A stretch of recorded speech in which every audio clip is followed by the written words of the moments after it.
આજે મારે તમારી સાથે સમાચાર નહીં પણ એક એવી વેદના વહેંચવી છે જે કદાચ તમારી કે મારી આસપાસના કોઈ બંધ દરવાજા પાછળ દંટાયેલી છે.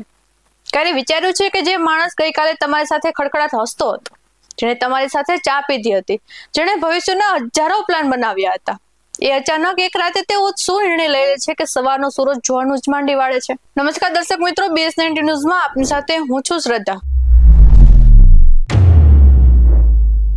આજે મારો આ વિશેષ રિપોર્ટ કોઈને ડરાવવા માટે નથી પણ કોઈને મરતા બચાવવા માટે છે. કારણ કે એક જિંદગી બચાવવી આખા બ્રહ્માંડને બચાવવા જેવું છે.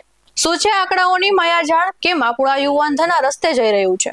અને સૌથી મહત્વનું, આ મૃત્યુના વિચારની શરૂઆત ક્યાંથી થાય છે? જુઓ મારો આ વિશેષ અહેવાલ. આત્મહત્યા. આ શબ્દ સાંભળતા જ આપણને એમ લાગે છે કે આ તો કોઈ નબળા મનનું કામ છે, પણ ના, આ નબળાઈ નથી, આ હાર છે. એક એવી હાર જેમાં વ્યક્તિને લાગે છે કે હવે આ દુનિયામાં એના માટે કોઈ જગ્યા નથી રહી. તે વ્યક્તિ એકલી નથી પડતી, આપણે તેને એકલી પાડી દઈએ છીએ. તેની ખામોશીને આપણે શાંતિ સમજી લઈએ છીએ અને એના મનમાં ચાલતા તોફાનને આપણે સાંભળી શકતા નથી. આ પવિત્ર ધરતી પર જ્યાં ઉત્સવનો અવાજ ગાજતો હોય છે, ત્યાં આજે એકાંતની ચીસો વધી રહી છે. વર્ષ 2024 થી 2026 સરકારી આંકડાઓ જ્યારે આપણે જોઈએ છીએ ત્યારે રૂવાડા ઉભા થઈ જાય છે. પણ આ માત્ર કાગળ પર લખાયેલા આંકડા નથી.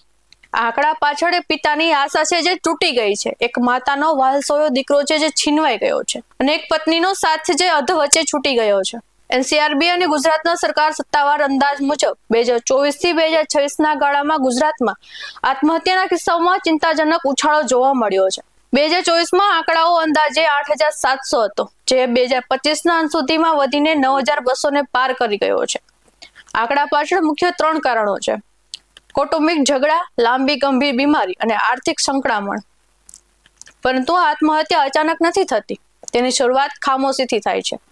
જ્યારે વ્યક્તિ પોતાની વાત કહી નથી શકતો ત્યારે તે અંદરથી તૂટવા લાગે છે. આ એક માનસિક પ્રક્રિયા છે જે ધીમે ધીમે વ્યક્તિને એકલતા તરફ ધકેલે છે. વ્યક્તિ આ હદ સુધી કેવી રીતે પહોંચે છે? શરૂઆતમાં વ્યક્તિ લોકોથી દૂર રહેવા લાગે છે, તેને ઊંઘ નથી આવતી, ભૂખ ઓછી લાગે છે અને વારંવાર મારા હોવા કે ન હોવાથી કોઈને ફરક નથી પડતો તેવા વિચારો આવે છે. જ્યારે તેને એમ લાગે છે કે તેની સમસ્યાનો ઉકેલ નથી, ત્યારે આ આખરી પગલું ભરે છે. લોકો ઘણીવાર આ સંકેતને નાટક કે આળસ સમજીને અવગણે છે, જે સૌથી મોટી ભૂલ છે. આપણે કેવી રીતે મદદ કરી શકીએ? બિનશરતી સાંભળવું. તેને સલાહ આપવાને બદલે માત્ર સાંભળો. તેને કહો કે હું તારી સાથે છું. વ્યવસાયિક મદદ. મનોચિકિત્સકની સલાહ લેવી પાગલપન નથી પણ સમજદારી છે.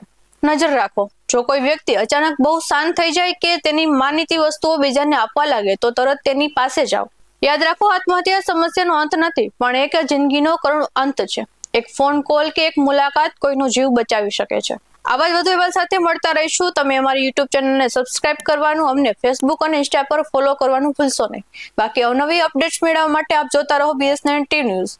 નમસ્કાર.